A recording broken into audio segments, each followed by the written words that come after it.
صباح خير، ازيكم عاملين ايه؟ يا رب يكون يومكم خير. النهارده عندنا اخبار كتير هنتكلم عليها. هنتكلم اول حاجه في موضوع رمضان صبحي. في لغط كتير في الفتره اللي فاتت ان رمضان عاوز يرجع الاهلي. هو فعلا رمضان صبحي عايز يرجع الاهلي، وباي سعر وباي تمن. الوقت اللي قعده في بيراميدز هو خسر فيه كتير. في الوقت الحالي هو بيحاول يكلم كل الناس ان هو بحيث انه يرجع النادي الاهلي. بس هي الفكرة في حاجة ان القرار مش في ايد مجلس الإدارة النادي الأهلي بس. القرار ده قرار جماهيري، بمعنى ان جمهور النادي الأهلي لو مش حابب ان رمضان يرجع هتبقى هي دي المشكلة. في بعض الجمهور هتلاقيه حابب رمضان يرجع، ليه لأ؟ ما سيف فاروق جعفر ما هو رجع الزمالك، أنا معاك، بس اللي عامل لغط شوية أو ضجة إن رمضان كان يعني هو لعيب نجمه بارز اكتر، فهو ده اللي عمل الضجه الاكبر. ففكره ان هو يرجع ده هيبقى صعب. الحاله الجماهيريه هل هتبقى راضيه عن الصفقه دي انها ترجع تاني ولا لا؟ هو ده اللي هيوقف الدنيا. بمعنى ان مجلس اداره النادي الاهلي لو لقى ان في قابليه من الجمهور او جمهور راغب ان رمضان صبحي يرجع هيرجعه. آه لان الجمهور مش متحمس للموضوع ومش عاوزه يرجع فاكيد مش هيرجع. ودي الغالبيه العظمى اللي بتتكلم في كده، ان هم لا مش حابين رمضان يرجع لان الموقف اللي حصل ما كانش سهل. انه طبعا باع النادي الاهلي، انه مشتراش تقدير النادي الاهلي، وهو اللي عمل اسمه وهو اللي كبره. الفكره في كده. فرمضان صبحي عامه لو ما رجعش النادي الاهلي في الصيف الجاي اللي هو بعد نهايه السيزون دوت، تاكد انه هيروح نادي الزمالك قولا واحدا. رمضان صبحي هيروح نادي الزمالك زي عبد الله السعيد، لان هو عبد الله السعيد خسروا كتير، مش خسروا ماديا، خسروا جماهيريا ومستوياتهم. عبد الله يمكن ما وقعش مستواه زي رمضان، بس خسر الحاله الجماهيريه، خسر بطولات.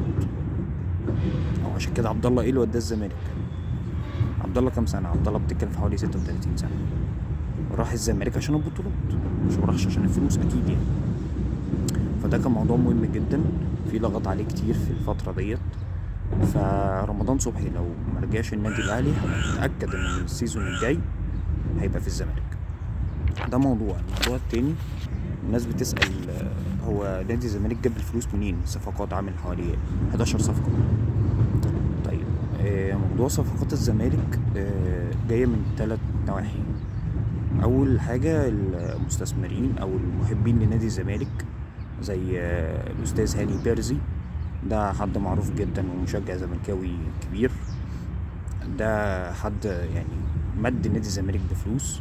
ممدوح عباس، في قرض اتاخد باسم نادي الزمالك.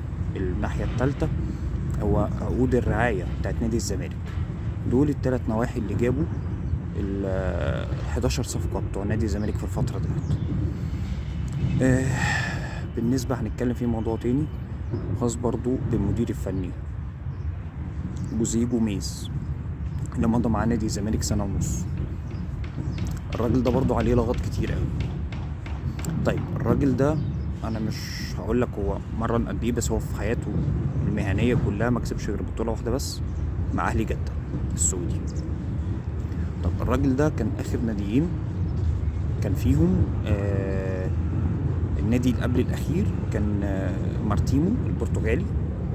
النادي ده لعب مع 23 ماتش، كسب في 6 مباريات وتعادل في 3 مباريات واتغلب 14 ماتش، جاب 29 هدف ودخل فيه 42 جول.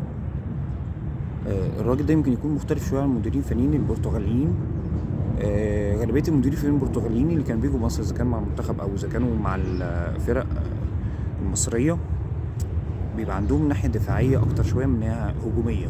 الراجل ده دخل فيه جون كتير جدا، يمكن حالته الهجوميه او سجله التهديف في الفرق اللي بيمسكها الى حد ما كويس، لكن الناحيه الدفاعيه عنده فيها مشاكل كبيره قوي، وده بان في اكتر من فرقتين، اخر فرقتين مرنوا. طيب سيبك من مارتيمو البرتغالي، اخر فرقه كان بيمرن فيها تشافيز البرتغالي. تشافيز البرتغالي ده في الوقت الحالي الموسم ده هو في نهايه الجدول، وهو كان بيمرنه من اول الموسم. لعب معهم 6 مباريات بس، 6 مباريات اتغلبوا. لك ان تتخيل 6 مباريات اتغلبهم في اول الدوري، وهو ده اللي اقاله. النتائج دي هي اللي اقلته من الفرقه. طيب الراجل ده جاب 8 تجوان في 6 مباريات، يعني بإمام جون وربع، جون ونص، ودخل فيه 23 جون في 6 مباريات. برضو بيأكد لك ان الراجل ده عنده مشكلة دفاعية بحتة. طيب ده هيخليك يسأل السؤال، انت ليه بتهدمنا؟ ليه بتكسر مقادفنا؟ انت ليه بتفشله؟ لا، انا ما بفشلوش وما بكسرش مقادفكم، بس انا بقول لك ارقام حقيقية، واقع الراجل دوت من السي في بتاعه. طيب هل ده معناه ان هو ممكن يفشل مع الزمالك؟ لا مش شرط. ليه؟ مانويل جوزيه مثلا لما جه مسك الاهلي، اقوى ارقام مانويل جوزيه في حياته في تاريخه كله مع النادي الاهلي. لما مسك بعد النادي الاهلي ما عملش اي نتائج، زي انجولا مثلا، راح الخليج بعد كده ما عملش اي نتائج معاهم في اي حاجه. نتائجه كلها وتاريخه كله مع النادي الاهلي. اذا مش معنى الكلام دوت، او مش معنى السي في ده بتاع جوزيه جوميز ان هو راجل فاشل وهيفشل مع الزمالك. مش شرط خالص. كل فرقه بيبقى ليه ظروفها، كل نادي، كل فتره تدريبيه، الا نوعيه اللعيبه اللي معاه. فمش شرط ان هو يفشل خالص. ممكن ينجح وممكن يعمل بطولات كبيره، وممكن يبقى اسمه كبير في مصر بسبب الزمالك. يعني انا مش بخضك، بس انا بقول لك ارقام واقعيه حقيقيه بعرضها عليك، تمام؟ عشان تبقى انت برضو عارف. طيب احنا اتكلمنا في رمضان، واتكلمنا في الصفقات اللي عملها الزمالك، واتكلمنا عن المدير الفني.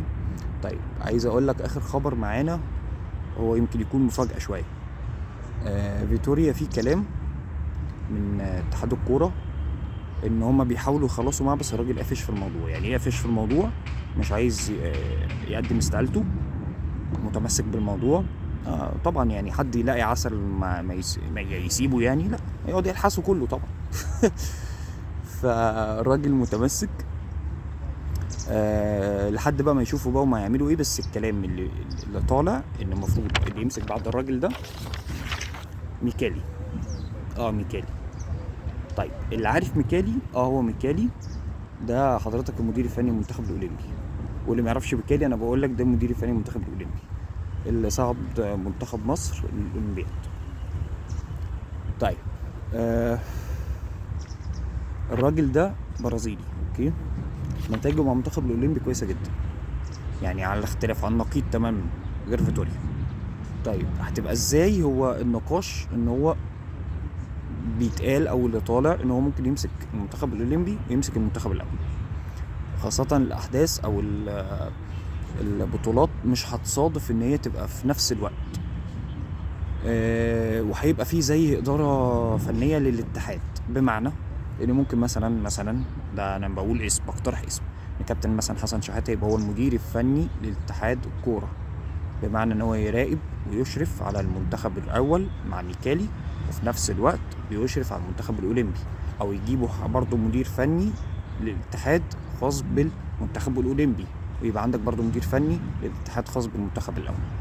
القصه ما يعني لسه ما فيش حاجه رسمي، لسه بيفكروا فيها، بس ده رأي بعض اعضاء اتحاد الكوره. هنشوف الايام الجايه الموضوع ده هيخلص ازاي وهيخلص على ايه. بس النقاش في الوقت الحالي ان هما بيحاولوا يخلصوا مع فيتوريا، وبيحاولوا يتناقشوا معاه ان هو يتنازل عن بعض البنود او الشروط الجزائيه اللي موجوده في العقد. وانا بقول لك ده يعني مش هيحصل. يعني انت عايز تمشيني، انا هتنزل ليه؟ بس انا بقول لك الاحداث اللي دايره حواليك مش اكتر. يا رب تكون الحلقه عجبتكم وكانت فيها اخبار كويسه وفادتك. اللي بيشوفنا على اليوتيوب يشترك بالقناه، واللي بيشوفنا على الفيسبوك يدوس لايك. صباح الفل.